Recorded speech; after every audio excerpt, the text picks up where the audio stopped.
L'œuvre satanique de nature à nous empêcher d'être suivis attentivement. Fais chacun de nos grâces afin que du début jusqu'à la fin de l'enseignement de ce dimanche, nous puissions retenir ce que tu as réservé pour tout un chacun de nous. Que la gloire te soit rendue. Nous t'avons ainsi prié au nom du Seigneur Jésus-Christ. Amen. Amen. Vous pouvez vous rasseoir et applaudissez fortement. Nous bénissons notre Seigneur qui a permis que nous puissions nous retrouver. Bien que hier nous avions eu une manifestation,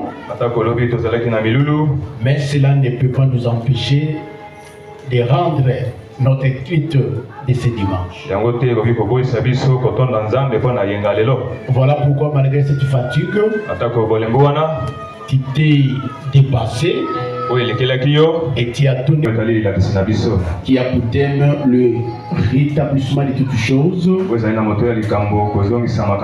Et présentement nous sommes au sous-thème 13. La restauration, c'est de parler de la restauration de la vie de Jérusalem.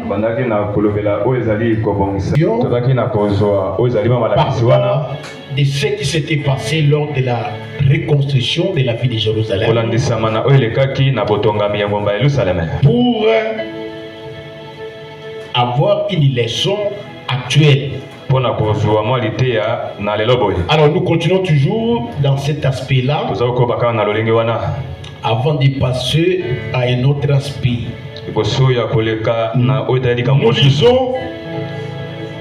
nous allons lire des Écritures avant de passer dans l'autre sens.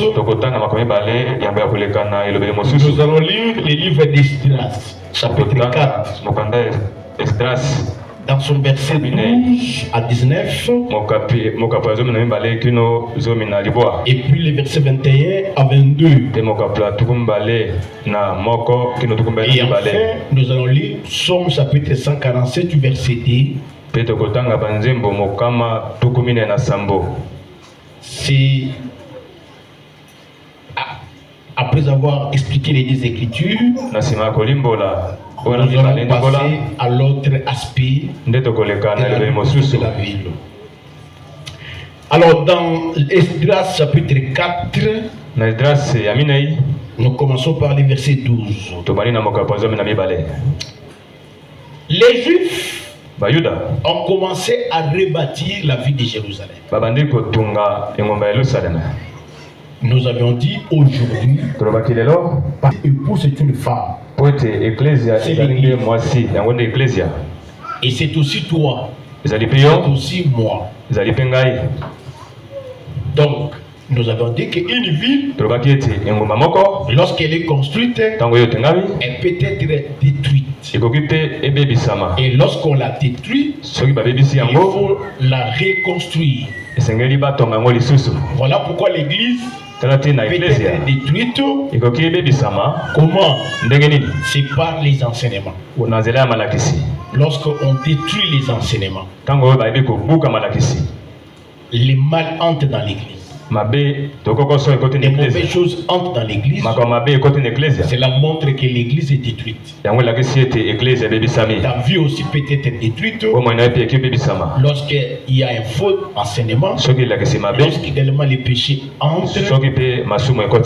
Dans cette hypothèse, il faut rebâtir, reconstruire, remettre les choses dans leur état.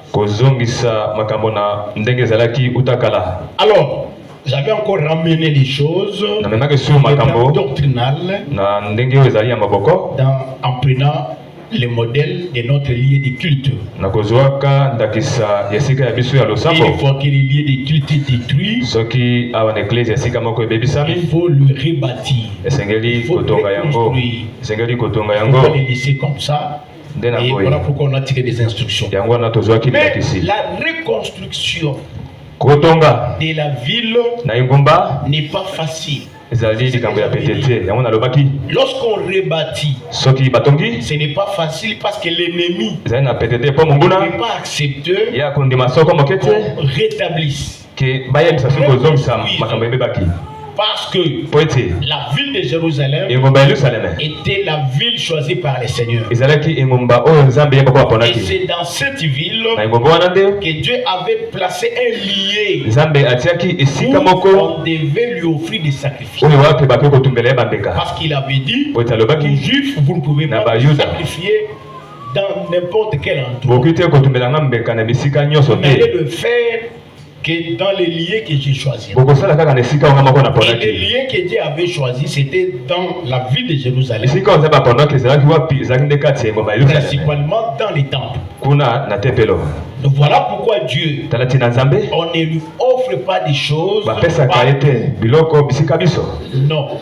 Vous voulez lui offrir quelque chose. C'est dans l'évangile. C'est dans l'église. En dehors de l'évangile, en dehors de l'église, tout ce que quelqu'un fait sera déconsidéré. Voilà pourquoi Corneille, c'était un homme pieux, faisant beaucoup de monde. Il est pieux aussi. Mais il n'avait pas encore connu l'évangile. Il n'était pas encore dans cet évangile. Dieu s'est révélé à lui. Tes prières ont été exaucées. Mais envoie des hommes à Jopé pour qu'on te fasse venir ici un certain Simon Pierre. Lui, il te dira ce que tu dois faire. Il devait entrer dans cet évangile. Il devait entrer dans l'église pour que tout ce qu'il lui fera soit